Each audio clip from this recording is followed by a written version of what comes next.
الله أكبر الله أكبر الله أكبر.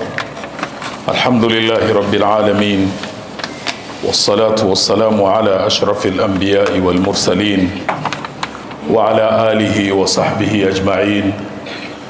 أما بعد، أوصيكم ونفسي بتقوى الله تعالى. Ndugu Waislamu, na wausieni pamoja na kuihusia nafsi yangu katika kumcha Mwenyezi Mungu Subhanahu wa Ta'ala, kwani wajapata waja wa Mwenyezi Mungu kuhusiana jambo lililo bora kabisa kuliko hili la kumcha Mwenyezi Mungu Subhanahu wa Ta'ala. Sikukuu yetu ya leo inatokana na tukio lililofanzika miaka mingi sana iliyopita ya Nabii Ibrahim na mwanawe Ismail alayhi masalam. Nabii Ibrahim aliamrishwa na Mwenyezi Mungu Subhanahu wa Ta'ala juu ya jambo la kumchinja mwanawe, ikiwa sehemu ya kuonyesha utii wake wa hali ya juu kwa Mwenyezi Mungu Subhanahu wa Ta'ala.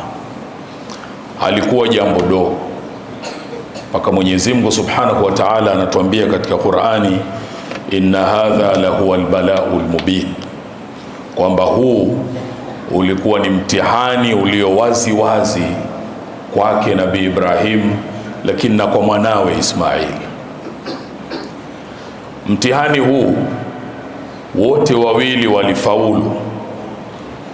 Baba alikuwa tayari kutekeleza amri na mwanawe alikuwa tayari kufanyiwa kile ambacho baba yake ameamrishwa kukifanya. Walipokuwa kwenye hali hii, Mwenyezi Mungu akabadilisha kutoa fidia badala ya mtoto, sasa achinjwe mnyama. Na sisi matarajio ni kuwa tukitoka hapa, kwa wale wenye uwezo watakwenda kutekeleza jambo hilo. Nabii Ibrahimu alitakiwa amchinje mwanawe na mtoto alitakiwa achinjwe, lakini sisi yale tunayotakiwa kuyafanya ni mepesi zaidi kuliko hili anayoyapenda Mwenyezi Mungu na kuyaridhia. Tukiondoka leo, tuliangalie moja katika mambo ambayo Mwenyezi Mungu anatutaka sisi tufanye, si kuchinjana.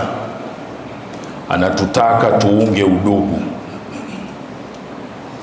Kuunga udugu ni kuwafanyia ndugu wa karibu wema na kuwa na mapenzi nao, kuwajulia hali zao, kuwafanyia kila jambo jema lililo katika uwezo wako.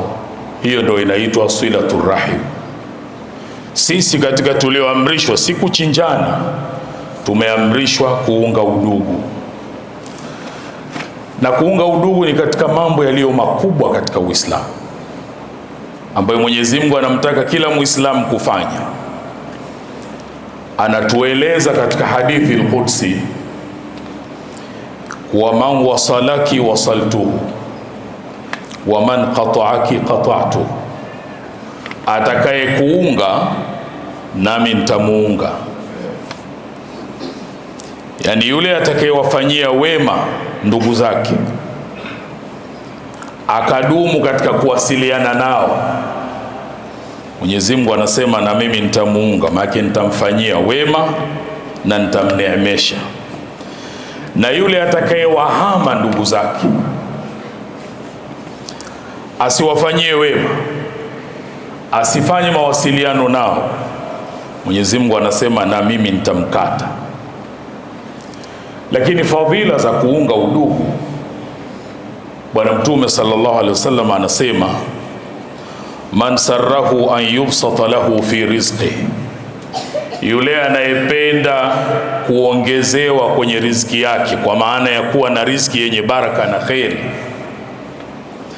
au yunsa lahu fi athari, au anayependa utaji wake uendelee kuwepo, atajwe kwa wema hata baada ya kuondoka ulimwenguni, anasema faliyasli rahima, aunge ndugu zake. hatujaamrishwa kuchinjana. Katika tulioamrishwa ni kuunga udugu. Wakati ukifurahia siku ya leo, fanya tathmini, fanya kile kinachoitwa critical self evaluation. Wewe mwenyewe ni kwa kiasi gani unalisimamia jambo hili la kuunga udugu? Mwenyezi Mungu anawasifu watu wema katika suratul Ra'd aya 21. Miongoni mwa sifa za watu wema anasema baada ya bismillahir rahmanir rahim, walladhina yasiluna ma amara Allahu bihi an yusala, na ni wale ambao wanaunga kile ambacho Mwenyezi Mungu kaamrisha kiungwe, wanaunga udugu. Wayakhshawna rabbahum, na wanamuogopa Mola wao. Wayakhafuna su'al hisab, na wanaogopa kupata hesabu mbaya watakapokutana na Mola wao. Sisi hatujaamrishwa kuchinjana, lakini katika tulioamrishwa ni kuunga udugu. Bwana Mtume sallallahu alaihi wasallam akatufafanulia kwamba kuunga udugu si sawa na kulipa deni. Akasema laisa alwasilu bilmukafi, anayeunga udugu sio sawa na yule anayelipa, kwamba kwa sababu ananitembelea na mimi nitamtembelea, kwa sababu ananisalimia na mimi ndo nitamsalimia. Anasema hapana, mwenye kuunga udugu kikweli kweli ni yule ambaye hata wale ndugu yake akimkata yeye anaendelea kuunga. Sehemu nyingine tumeambiwa sil rahimaka wa in qata'uka, unga ndugu zako hata kama wao wanakukata. Huko ndio kuunga udugu kikweli kweli, anakukupenda Mwenyezi Mungu na kuridhia. Mwenyezi Mungu atujalie tuwe miongoni mwa waja wake walio wema, wanaofanya yale yote yaliyo mazuri anayoyapenda na kuyaridhia. Wallahu subhanahu wa ta'ala yaqul fa idha qara'ta al-Qur'ana fasta'idh billahi minash shaitanir rajim. A'udhu billahi minash shaitanir rajim. Bismillahir rahmanir rahim. والذين يصلون ما أمر الله به أن يوصل ويخشون ربهم ويخافون سوء الحساب. صدق الله العظيم. بارك الله لي ولكم بالقرآن العظيم، ونفعني وإياكم بالآيات والذكر الحكيم. أقول قولي هذا، استغفر الله العظيم لي ولكم فاستغفروه إنه هو الغفور الرحيم وهو البر الكريم.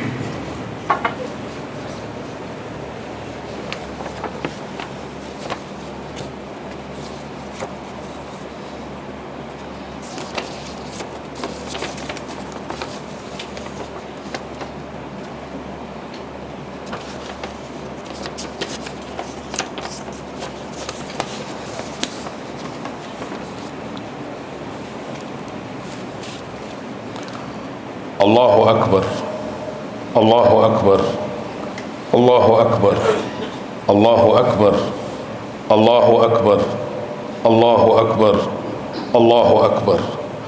الحمد لله رب العالمين، والصلاة والسلام على أشرف الأنبياء والمرسلين وعلى آله وصحبه أجمعين. أما بعد، أوصيكم ونفسي بتقوى الله تعالى.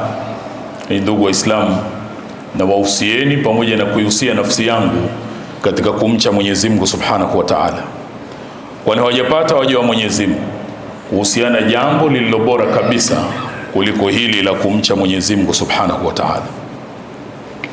Wanazuoni wakatueleza daraja au ngazi za kuunga udugu na wale wanaotakiwa kuungwa, wakazieleza kuu kuwa ni 5. Wa kwanza wanaotakiwa kuungwa ni wazazi: baba, mama, bibi, babu. Wa pili watoto na wajukuu. 3 ndugu wanaume na ndugu wanawake.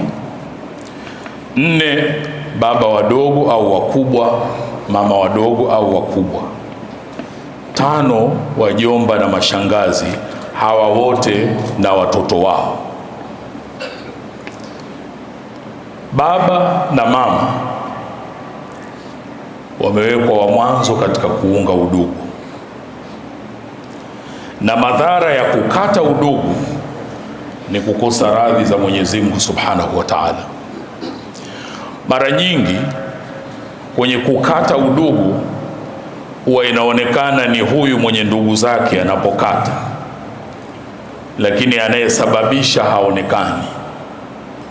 Kwa hivyo leo tukitoka hapa tutafakari, inawezekana wewe ndo umeoa kwenye familia ile, kisha wewe ndo unasimamia mke wako kukata udugu na wazazi wake, simply kwa sababu umeoa pale. Wewe ndo unasimamia mke wako kukata udugu na ndugu zake. Wewe ndo unasimamia yeye kukata udugu na wale wote ambao sheria inamtaka awaunge. Makosa yale hayaendi kwake tu, lakini wewe ambaye unachangia na kuchochea hilo unaingia kwenye hilo. Na ndio hivyo hivyo mke kwa mumewe. Tulivyokwenda sikukuu ile ya mwanzo, uliona mama yako alivyokuwa ananitazama. Mimi siendi tena, wanangu usiwapeleke kule, nenda mwenyewe. Wewe unakata udugu, wewe unakosa radhi za Mwenyezi Mungu, unafanya moja katika mambo makubwa mazito ambayo Mwenyezi Mungu ameyakataza na hayaridhii. Mwenyezi Mungu alipotaja sifa za watu mafasik, moja ya sifa zao akasema wayaqta'una ma amara Allahu bihi an yusal, wanakata yale ambayo Mwenyezi Mungu kaamrisha yaungwe, wanakata udugu. Inawezekana wanandoa hawa wawili wameachana, mmoja amepata custody ya watoto anao yeye, anaposimamia kuhakikisha watoto wale hawawasiliani na mzazi mwingine, anakata udugu, anafanya jambo zito ambalo Mwenyezi Mungu haliridhii. Anapotengeneza mazingira, kile ambacho leo kinaitwa child alienation, anatengeneza utaratibu wa mtoto huyu amuone yule mzazi mwingine ni mbaya, awe hayuko tayari kuzungumza naye, anakata mawasiliano yote. Wewe unabeba dhima hii ya jambo hili la kukata udugu. Na wataalamu wameeleza njia ambazo zinatumika kwenye kukata udugu huu. Ya kwanza ni hilo wanasema limiting contact. Huyu mzazi, huyu mlezi anatengeneza mazingira ya kuhakikisha kwamba mtoto huyu hawasiliani na upande wa pili. Anaingilia hata message, simu akiwa anapiga upande ule au akipigiwa, anasimamia kuhakikisha jicho analomtazama yule mtoto siku ya pili asipokee simu ile. Lakini kutengeneza mazingira ya ushindani, kwamba wewe ndo bora zaidi kuliko yule mwingine, kwa hiyo asishughulike naye. Wakati mwingine hata kumhamisha mtoto kutoka sehemu moja kwenda nyingine kwa lengo la kuhakikisha mzazi mwenzio hapati nafasi. Mwenyezi Mungu anasema sifa za watu mafasi, sifa za watu wahovyo waliotoka katika toa ya Mwenyezi Mungu, wanakata yale ambayo Mwenyezi Mungu ameamrisha yaungwe. Lakini pia alipokuwa anazungumza Mwenyezi Mungu katika suratu Muhammad aya ya 22 na 23, Mwenyezi Mungu anasema fahal asaitum in tawallaitum an tufsidu fil ardi wa tuqatti'u arhamakum, basi yanayotarajiwa kwenu nyinyi mkipata nafasi ya kuwa nyinyi ndo viongozi ni kufanya uharibifu na kukata udugu. Alipozungumza sifa za watu hawa ambao wanakata udugu, akasema ulaika alladhina la'anahumullah, hawa ndio wale ambao Mwenyezi Mungu amewalani, wana laana ya Mwenyezi Mungu kwa kukata udugu. Fa asammahum wa a'ma absarahum, kisha wamekuwa na uziki, wamekuwa na hali ya kutosikia chochote, wamekuwa viziwi na macho yao yameingia upofu. Wamekuwaje viziwi na wanasikia? Macho yao yamekuwaje hayaoni ilhali wanaona? Wanazuoni wakatufasiria, huyu anayekata udugu, ukikaa naye anazo justifications za kwake yeye, hazikubaliki katika sheria, anazoona ni sahihi za yeye kukata udugu wa mtoto wake na mzazi wake, ima baba au mama, na bado anaswali, bado anafanya kheri nyingi, na haoni kama hili ni jambo baya. Asammahum, wamepata uziwi, hawasikii. Wa a'ma absarahum, na macho yao yana upofu, hawaoni kama wanachofanya ni kitu kibaya sana. Mwenyezi Mungu ajalie siku ya leo iwe ya baraka, kheri, na iwe ni siku ya kuunga udugu. Wakati tunalitafakari jambo hili, tukifurahia sikukuu ya leo, tuzingatie sana jambo hili la kuacha kukata udugu. Mwenyezi Mungu alipotuasa katika Qur'ani, akatuambia mcheni Mwenyezi Mungu ambaye tasaaluna bihi, nyinyi mkiombana mnaombana kupitia jina lake. Lakini kama anavyotuambia tumche Mungu, anatuambia wal arhama, ogopeni sana jambo la kukata udugu, msije mkalichezea. Mwenyezi Mungu atujalie miongoni mwa waja wake walio wema, wanaosikiliza maneno na wakafuata aliyokuwa mazuri. Kisha kwa mafundisho mazuri haya aliyotuletea Bwana Mtume sallallahu alaihi wasallam, Mwenyezi Mungu akatuamrisha jambo alilolianza yeye mwenyewe, kisha akalifuatisha kwa malaika na kumalizia kwetu sisi kwa kutuambia inna Allaha wa malaikatahu yusalluna ala nabi ya ayyuhalladhina amanu sallu alayhi wa sallimu taslima. اللهم صل وسلم على سيدنا محمد والآل وصحبه أجمعين، خصوصا منهم أمير المؤمنين سيدنا أبي بكر الصديق، أمير المؤمنين سيدنا عمر بن الخطاب، أمير المؤمنين سيدنا عثمان بن عفان، أمير المؤمنين سيدنا علي بن أبي طالب، بقية العشر بشرين بالجنة، وأن أزواج نبيك وعمي وسبطي ذوي الإخلاص والصفا.